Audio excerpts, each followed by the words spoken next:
Oh my gosh, it finally happened, the moment the entire world's been whispering about. You clicked on this video because deep down, you knew something explosive was coming, didn't you? Well, hold on to your tea, because Prince Harry and Meghan Markle just had what insiders are calling a public fight, and not over paparazzi, or fake headlines, or the usual royal drama. This time, it's about something way more serious. Their royal titles! Yes, you heard that right. The Duke and Duchess of Sussex might not be royals much longer. After months of palace whispers, secret warnings, and Meghan's latest business stunts, the final straw has snapped, and oh, it's royal-level messy. Reports are flying that Harry's temper finally boiled over, Meghan's calm cracks like thin ice, and what the world saw was a marriage that might be splitting straight down the middle. But to really get how this golden couple went from royal romance to royal wreckage, you've got to rewind a little, because the chaos didn't start with the fight. It started with panic, power, and one late-night call from London that changed everything. They say every fairy tale ends differently than it begins, and for Harry and Meghan, that ending might have started one fateful evening in a 5-star restaurant in Montecito. Witnesses said it wasn't just a lover's quarrel, it was a scene. Harry, red-faced and shaking. Meghan, silent but sharp as glass. The words, "How could you?" being cut through the air before Meghan snapped back with an icy, "I did what I had to." Yikes. You could have heard a pin drop. You see, the tension had been brewing for weeks, ever since that midnight call from London. Harry hadn't been the same. Pacing around their mansion, making frantic calls, arguing with advisors, and jumping every time his phone buzzed. Meghan tried calming him down, telling him it would all blow over, but he exploded. Because this wasn't some PR scandal he could fix with a photo op. This was personal. This was his name, his identity, the one thing left from the life he'd abandoned for love. And now, even that was slipping away. Behind those Montecito walls, whispers had turned into shouting matches. Meghan brushed it off, saying they'd handle it like everything else, good PR, better lighting, and maybe a perfectly timed podcast episode. But Harry didn't see a branding issue. He saw his legacy burning. And that's when it all began to unravel. It all started with that call, the one he wasn't supposed to get. A quiet heads up from a royal aide. "They're moving forward with it, sir." That's all it took. Harry froze. For a moment, he couldn't breathe. Those titles, Duke and Duchess of Sussex, weren't just fancy names.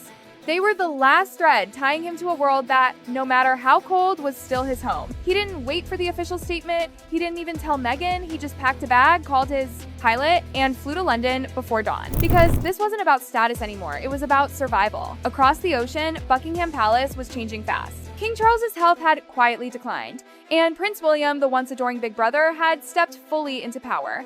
And William wasn't wasting a single moment. Lawyers, constitutional advisors, strategists, the whole royal machine was turning again. And at the center of it all, Harry's name, printed on a list.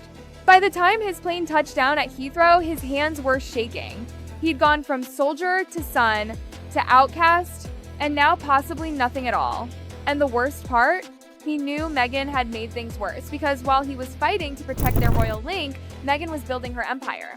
While Harry was begging the palace for a chance to make things right, Meghan was in full business mode. A new beauty line, trademarks, branding meetings. And then came her boldest move yet, legally using Duchess of Sussex as her surname. To her, it was genius, a way to keep their brand alive even if the palace erased their titles. But to Harry, it was betrayal.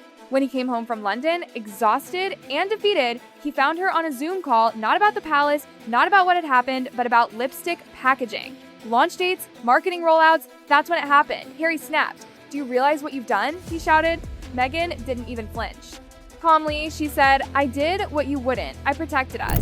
But that word "us" didn't sound like love anymore. It sounded like ownership, like survival. And in that moment, Harry realized the war wasn't outside anymore. It was inside his own home. The fairy tale love story was turning into a royal horror film. Meanwhile, back in London, the balance of power had shifted. With King Charles too ill for palace politics, William was now running the show, and he was running it like a CEO, not a brother. Every scandal was a liability, every headline a calculation. And when he looked at Harry and Meghan, he didn't see family anymore. He saw a PR problem. A financial problem, a distraction that needed to be erased. So, William made his move. Clean the slate, he reportedly told advisors. Legal teams assembled, documents were drafted. Quiet meetings held behind locked palace doors. They even had a code name for it: the pre-succession. Translation: William was taking over, and he wanted a spotless institution before he inherited the crown. The first target was Prince Andrew, an easy one. His scandals set the legal precedent for removing royal titles on moral grounds. Once that domino fell, the next names wouldn't raise an eyebrow. And right at the top of that next list, the Duke and Duchess of Sussex.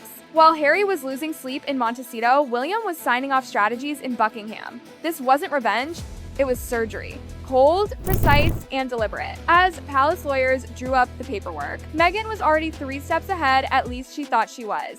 She gathered her team at home, all branding experts and legal minds, laying out a bold plan, trademarking everything under Sussex.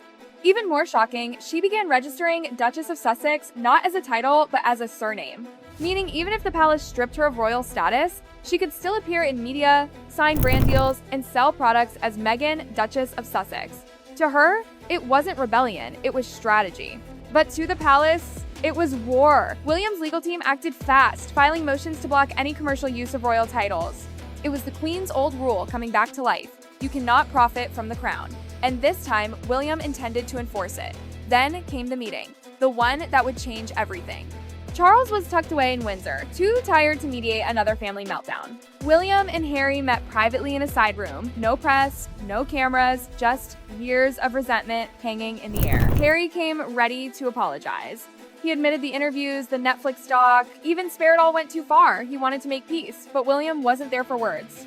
He wanted proof Harry could stay quiet, loyal, out of headlines. Harry tried to promise that Meghan was calming down, but William had already seen the trademark filings and business registrations. To him, it was clear Meghan wasn't calming down, she was building an empire. The meeting ended in silence. William's final words reportedly froze Harry in place. You can't serve 2 crowns, Harry, hers, and ours. And with that, the door closed. Things escalated quickly after that.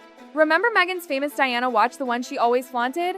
Gone, quietly retrieved under family property protocols. The palace was stripping away her symbolic ties to royalty one piece at a time. Inside Montecito, Meghan was livid. Sources say she felt humiliated, punished for being independent, but across the ocean, William was unmoved. He wasn't thinking about feelings, he was thinking about order. Harry, caught in the middle, was falling apart. He wanted peace, but both sides were fighting harder than ever.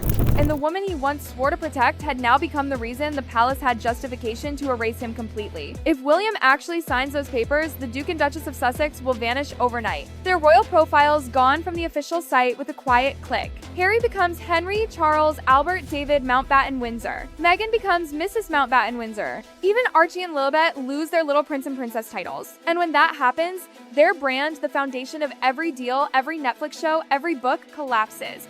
Because the world wasn't buying Harry and Meghan, it was buying the Duke and Duchess. For Meghan, it's a branding disaster. For Harry, it's an identity crisis. He built a new life outside the palace, but he's never stopped being defined by it. And now, that link is being erased in real time. As one royal aide allegedly whispered, without their titles, they're just another celebrity couple with a podcast and a past. And that's what terrifies them the most.